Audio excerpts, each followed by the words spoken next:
understanding and pride in their cultural communities, as well as knowledge of their culture, traditions, and rich history that shapes their identity. That's why, John, we are moving in to our next segment. This will showcase their wisdom and confidence as they answer questions about their culture and the Kadayawan Festival itself. We prepared a set of questions. Our candidates will pick one from a bowl. They will only be given 45 seconds to deliver a clear and concise answer. When the time is up, they will hear this sound. I know we are all looking forward to this segment, but we have a little favor. Nais lang po namin hilingin sa ating mga audience na panatilihin ang katahimikan habang sumasagot ang ating mga hiyas. Kaya basta dapawenyo, disiplinado. Daghang salamat. Perfect! Ayan, I'm sure ready na ang atong mga hiyas. Pero sa atong audience, are you guys ready? I guess they're ready. So let's start the Hiyas sa Kadayawan 2025 question and answer with Hiyas sa Tribong Ata, Jovi Otahi. Hi, Jovi. Hello po. Please pick your question. And to all our candidates, we will be reading the question twice, okay?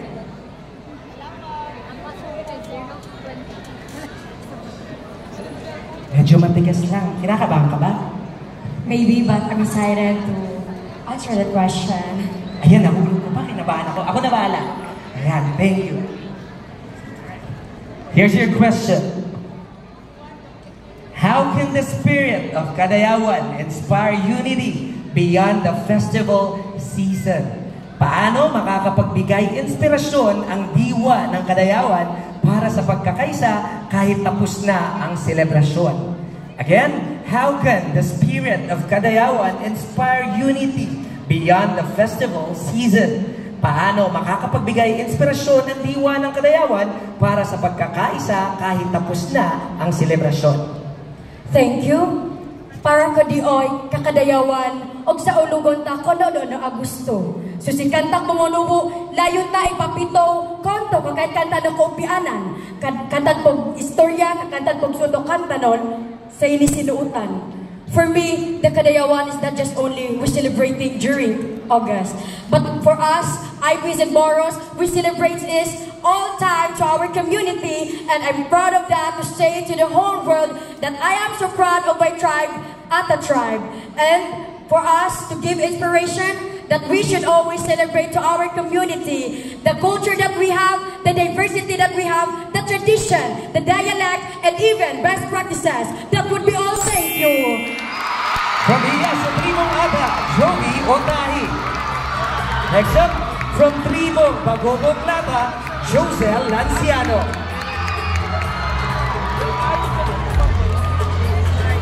Hi, Josel. Please pick your question.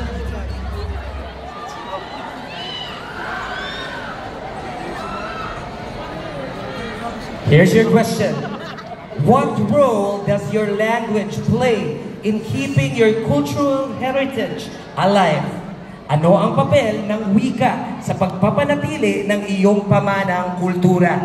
Again, what role does your language play in keeping your cultural heritage alive? Ano ang papel ng wika sa pagpapanatili ng iyong pamanang kultura? The role of the language is maintaining our culture and our tribe. Because language is very important for us, especially for our tribe, the Bagobok Latas. Because without the language, we cannot communicate to our fellow Bagobok Latas or to our fellow co-tribe. And this is very important. Kaya kung wala ang lingwahe, wala ang Bagobok Lata, wala ang atong nagkadiiyang tribo, busta kailangan mahibalan o kailangan atong tunan ato ang mga lingwahe. Labi na ta, mga Bagobok Lata. That's all. Payang salamat! Dagang salamat, Hiyas ng Bagobok Lata. Ngayon naman, let's call it Hiyas sa Tribong Matig Salum, Angeline Mail Nagyan.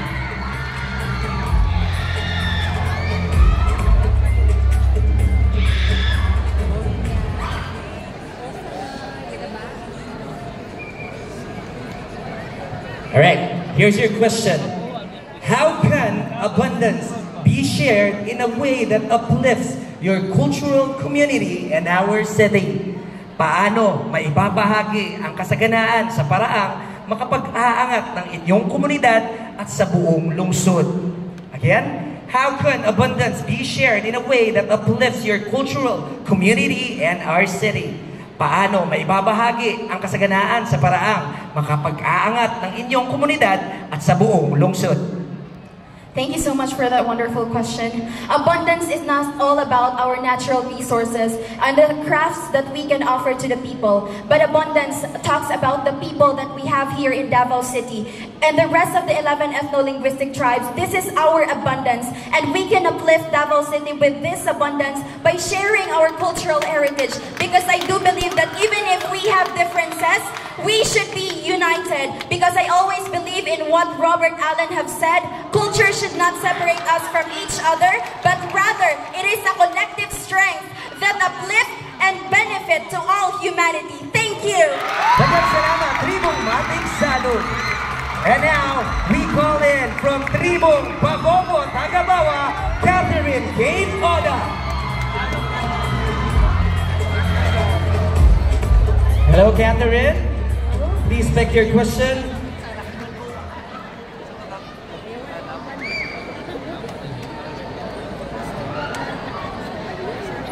Here's your question. What lesson from your cultural heritage could help other communities live in harmony? Anong aral mula sa inyong pamanang kultura ang makakatulong sa ibang komunidad upang mamuhay ng may pagkakaisa? Again, what lesson from your cultural heritage could help other communities live in harmony? Anong aral mula sa inyong pamanang kultura ang makakatulong sa ibang komunidad upang mamuhay ng may pagkakaisa? Thank you. The lesson from my culture that can help communities to be harmonious is the value of hospitality rooted in respect and empathy. Because especially here in Davao City, these values is very essential, because we are culturally diverse and we have to always carry with us the spirit of being open, of being inclusive and understanding, so that we can understand the different struggles, stories, and strengths of our Cataladis from different bangsa or tribe. And as what Mary Angelo once said, people may forget what you did, people may forget what you said, but they will never forget how you made them feel. Thank you!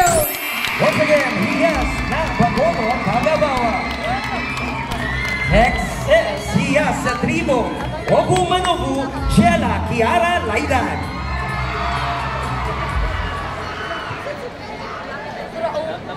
Now, actually, night two seats dito na right. Here's your question. How can we transform the spirit of abundance into an opportunity to help those in need? Paano natin maisasalin ang diwa ng kasaganaan bilang isang pagkakataon upang makatulong sa mga nangangailangan?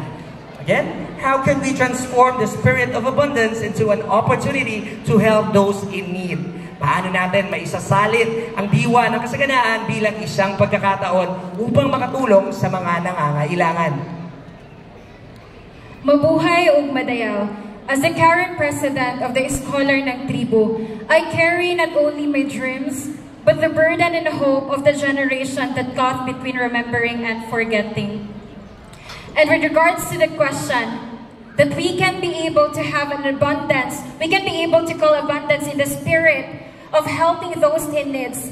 As someone who believes in the power of unity, I firmly believe that if we truly have the love and respect to one another, and we truly have a heart and a passionate heart in helping one another, we can truly make a change in our community. Daghang salamat.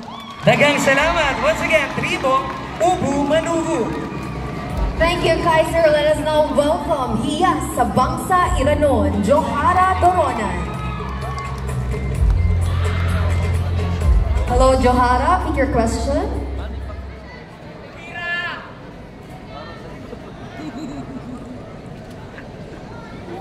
What would you say to someone who thinks cultural traditions are no longer important? Ano ang sasabihin mo sa isang taong naniniwalang hindi na mahalaga ang mga tradisyon ng kultura? Again, what would you say to someone who thinks cultural traditions are no longer important? Ano ang sasabihin mo sa isang taong naniniwalang hindi na mahalaga ang mga tradisyon ng kultura? Assalamualaikum warahmatullahi ta'ala wabarakatuh. Ang sasabihin ko sa isang taong naniniwala na hindi mahalaga ang kultura ngayon ay saan po tayo nanggaling? Saan po tayo lumaki? Bilang isang bangsa Iranon, dapat isipin natin na dito tayo nanggaling. Ito yung nagpapakita kung sino tayo. Dito tayo kilala at kung sino man ang hindi lumingon sa kanyang pinanggalingan na hindi makakaroon sa pararatingan. That's all to thank you. Thank you, Hiyas Johara. Up next, Hiyas sa Bangsa Tagan, Jovailin Magarang. Jovailin, pick your question.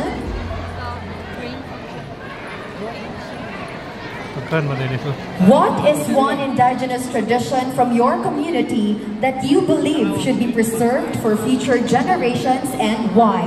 Ano ang isang katutubong tradisyon mula sa inyong komunidad na sa tingin mo'y dapat mapanatili para sa susunod na henerasyon at bakit? Again, what is one indigenous tradition from your community that you believe should be preserved for future generations and why? Ano ang isang katutubong tradisyon mula sa inyong komunidad na sa tingin mo'y dapat mapanatili para sa susunod na henerasyon at bakit? Shukran. As you can see, the Kagan tribe's identity are lost here in Davao because of the modernization and the adaptation of the other tribes. And the tradition that I want to be preserved in my tribe is our giving importance to our patterns, which is the Barabuti patterns I am wearing, because this is what makes us different from all the Moro tribes. Maybe we are all different, but for me, we are the same, because here in Davao City, we can be united if we just embrace our roots with pride. Shukran. Thank you, Hiyas Jovailin. Moving on to Hiyas sa Bangsa Maguindanao. City, Hasmin Sultan. City, pick your question.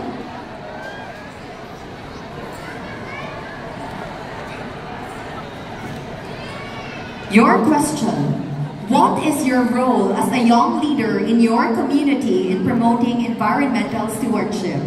Bilang isang kabataang leader sa inyong komunidad, ano ang iyong papel sa pagsusulong ng pangangalaga sa kalikasan?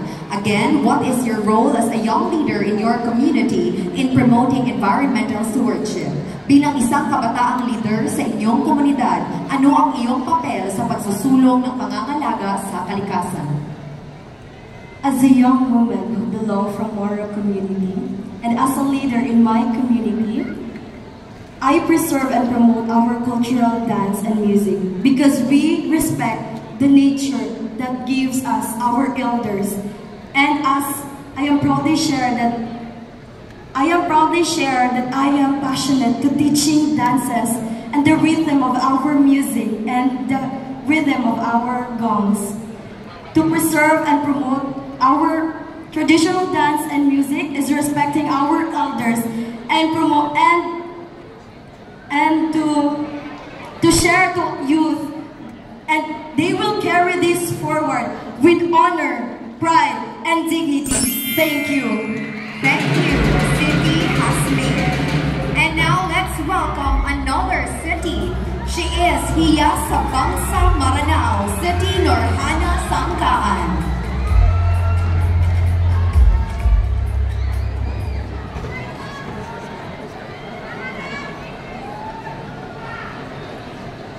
City, your question: what is the significance of the traditional attire worn by women in your tribe and how does it reflect your identity? Ano ang kahalagahan ng traditional na kasuotan ng kababaihan sa inyong tribo at paano nito ipinapakita ang inyong pagkakakilanlan? Again, what is the significance of the traditional attire worn by women in your tribe and how does it reflect your identity? Ano ang kahalagahan ng tradisyonal na kasuotan ng kababaihan sa inyong tribo at paano nito ipinapakita ang inyong pagkakakilanlan? Assalamualaikum. I am a woman of pride, wearing my traditional clothes here, standing in front of you not only as a representation of myself, but as a representation of my Bangsamar now. I stand here not only as one, but giving also a great benefit for my traditional attires, not only my traditional attires, but also the cultural heritage that I have in my Bangsa. Because I believe in a once philosopher once always said to me, that it's very important for us not only to preserve it, but also to empower it, ensuring that every cultural heritage shines brighter for every generations to come. Shukran. Thank you, Hiyas City. And now, let's welcome Hiyas sa Bangsa Sama, Aniza Pangpungan.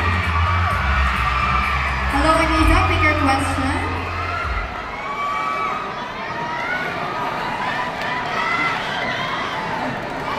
Silence, please. Aniza, your question. How can cultural awareness help prevent misunderstandings in a diverse community? Paano makatutulong ang kaalaman sa kultura upang maiwasan ang hindi pagkakaunawaan sa isang magkakaibang komunidad? Again, how can cultural awareness help prevent misunderstandings in a diverse community? Paano makatutulong ang kaalaman sa kultura upang maiwasan ang hindi pagkakaunawaan sa isang magkakaibang komunidad? Shukran. As a woman from Bangsasama, we are known as Badjao, but I want to change the mindset of people, but because we are not Badjao, and I will use my voice to promote unity, respect among all the 11 ethno-linguistic, not only for them but among all the people around here. I want to correct everyone that Sama people is not Badjao, because we are Sama and we are the people of the sea. That's all. Thank you. Thank you, Hiyas Aniza. And finally, let's hear from Hiyas sa Bangsa Tausug, Fatima Zara Basal. Hello, Fatima. Pick the only question left in the bowl.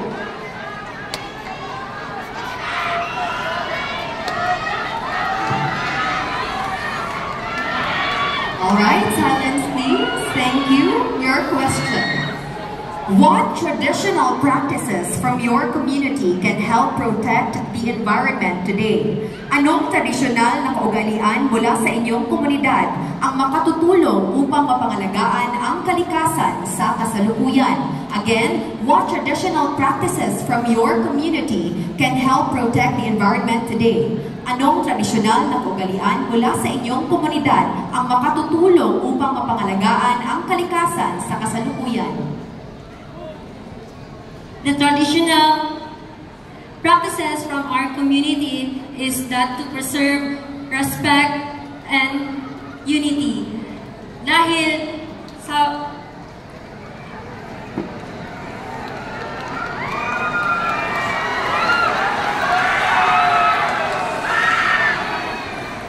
I believe that our community, our traditions is unique because of our threads and handwoven. And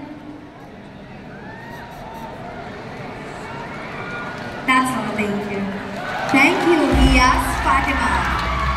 And that, ladies and gentlemen, concludes our Hiyas sa Kadayawan 2025 question and answer portion. Wow, Kaiser, what a round! But kudos to all our Hiyas for handling it with the grace of a true Hiyas, or as we say, Queen.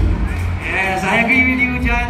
Talaga namang, nakakakaba yung mga kaganapan. And it's not an easy feat to be here on stage answering those questions. Pero, Kadayawan sa Davao celebrates our heritage through music, dance, theater, parades, exhibits, and indigenous games. Just like what we witnessed noong August 9, 2025 sa SM City Davao Annex for the cultural presentation. This year's cultural presentation honors identity and diversity, bringing communities together, promoting harmony, and inspiring us all to value both our shared traditions and unique differences. Yes, at talaga naman maraming na-impress ng mga audience and judges ang ating mga kandidata. And if you want to know more, watch this.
Congratulations, ladies! You truly did an outstanding job in showcasing the pride and abundance of your respective communities through your cultural presentations. Thank you so much to all our hiyas for embracing this opportunity to share your unique traditions, customs, and heritage with a wider audience, bringing our rich cultural tapestry to life for everyone to appreciate.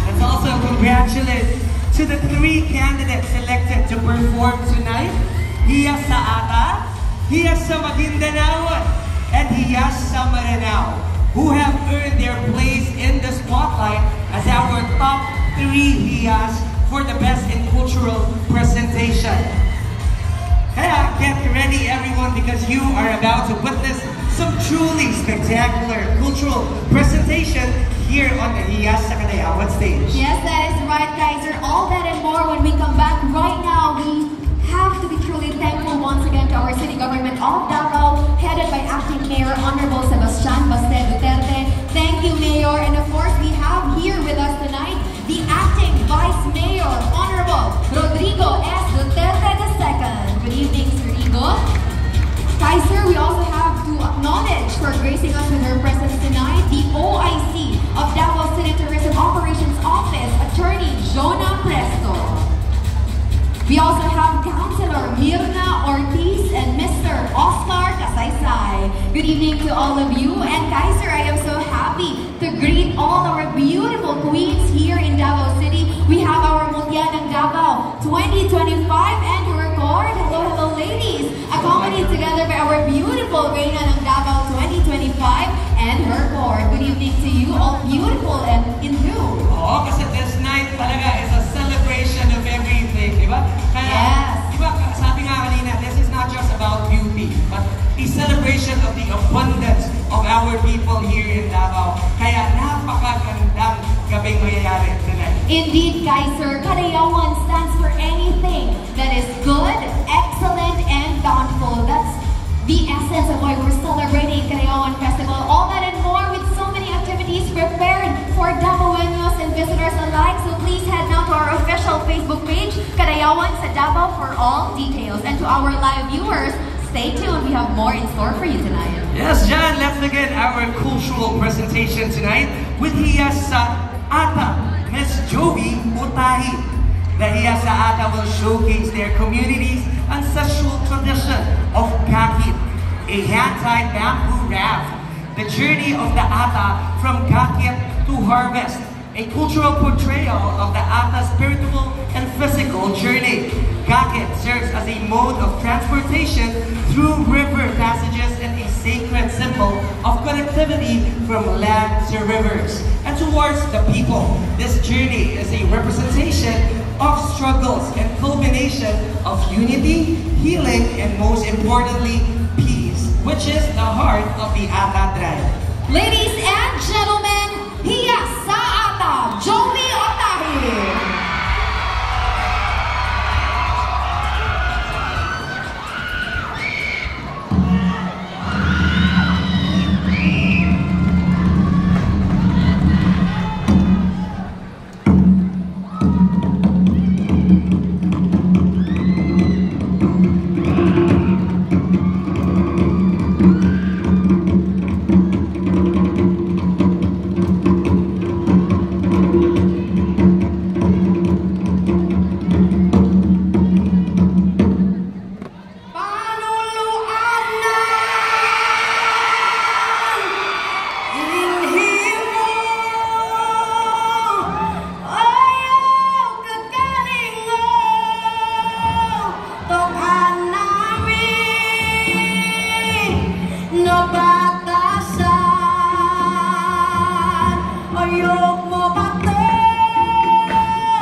so inis mo bubungan mo'y magbuwalas.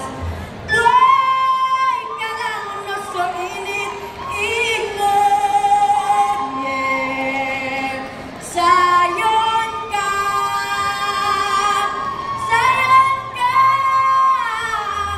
magbabayo, yeah. Magbabayo no mikir mo lang. Amanan na tolo, so inis mo buungan. Duman so inis mo ngalap-ngalap. Buhay ka lang na so init, ingon, yeah. Sayon ka,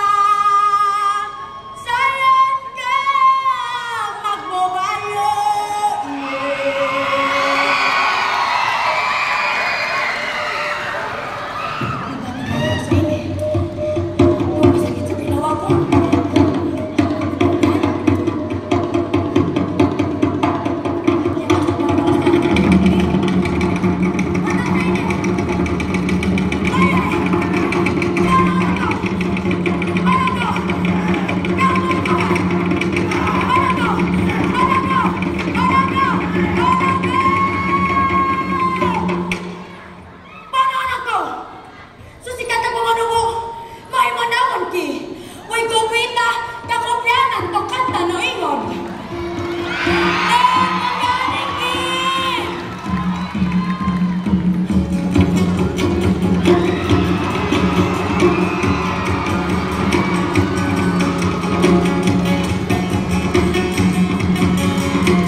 Jovi Otahi, our hiyas sa ata.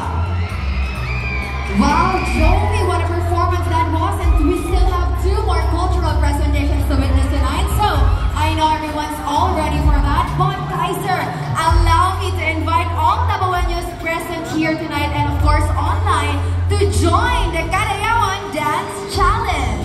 Here's how to join. Post a video dancing Tokada Kadayawan on social media and use our official hashtags. We have hashtag Kadayawan Dance Challenge, hashtag Kadayawan Festival 2025, and hashtag Kadayawan 2025. Don't forget to include your name, location in the caption, and tag our official social media pages at Kadayawan sa Davao and at Davao City Tourism Operations Office.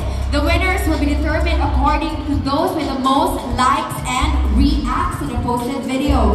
This is open to everyone, everybody, so everyone is invited to join. Deadline of submission will be this August 21, 2025. And of course, this is a challenge, so there are going to be exciting prizes to all of you. So stay tuned and follow our Kadayawan sa Davao Facebook page. Ayan. Pag nag-follow kayo, makikita nyo si Jan Sumayaw. Alright, but now, once again, everybody, let us thank first our very much beloved festival partners by watching this video.